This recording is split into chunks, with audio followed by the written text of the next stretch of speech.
Let's talk about the last series of Bake Off before we talk about your book, because you made me cry. I mean, I was all right until the very end, and then when you lost it right at the very end... I hope I didn't lose it. When you've got... we have our 3 finalists, you've no idea how close they were to start. So it could have gone any way. And so it was very, very touching at the end. And... you know, Nadia just pulled it off. It was that moment right at the end of the programme. Yes. When we'd seen all of that, and you were summing up just what a perfect... And she's been in here, and we adored her. What a perfect winner she was. Yeah. And then your eyes filled up, and you looked away, and I thought, wow, that really has had an impact on you. It did, because, you know, she has 3 children. So because she was a mother, isn't it? Totally devoted to it. And she worked at everything, and she knew so much and tried so hard.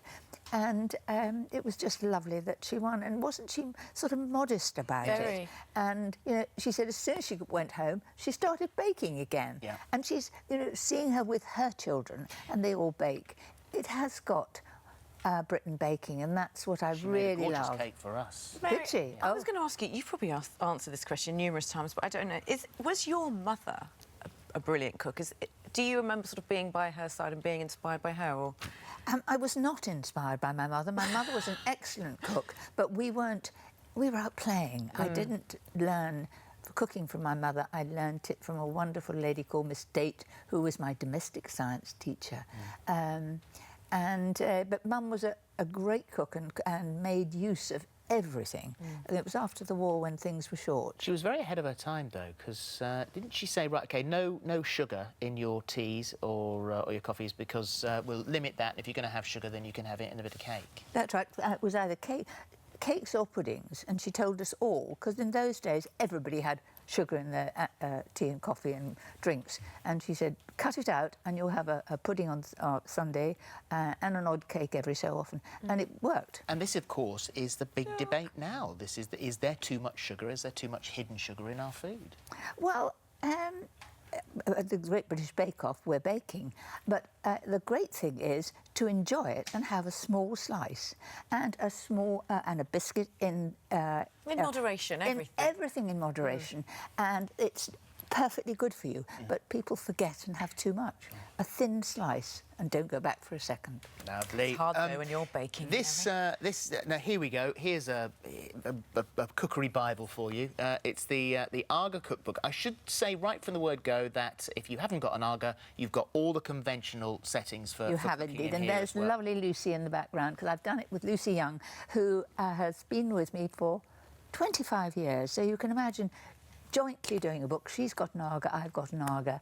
We've tested everything, and we've put things in that people, in the old days, thought we can't do a stir fry on an Aga, but of course you can. I just asked you that in the break, because my wok doesn't get hot enough. We're lucky enough, though. We've got a sort of big old rambly house, and we've got an Aga in there, and it never gets hot enough. Well, if you have a conventional wok, it has a base, a small base. If you use your biggest frying pan that's really level and non-stick, put it on the boiling plate, get it hot, then dash of oil and stir fry. It's brilliant. You can do all the things, and toasted sandwiches, all sorts of things. So it's very a real update of information that you've said in the past, and some new recipes And of course, as well. it needed a new book because Agas have changed. You can now get ones that you can turn the plates off, and you can turn the ovens off if you wish to, and you can get anything from a 5-oven Aga to with 5 ovens or just 2. Well, every bit of information you could possibly want in here. It's a beautiful book. It's got amazing recipes and fabulous pictures.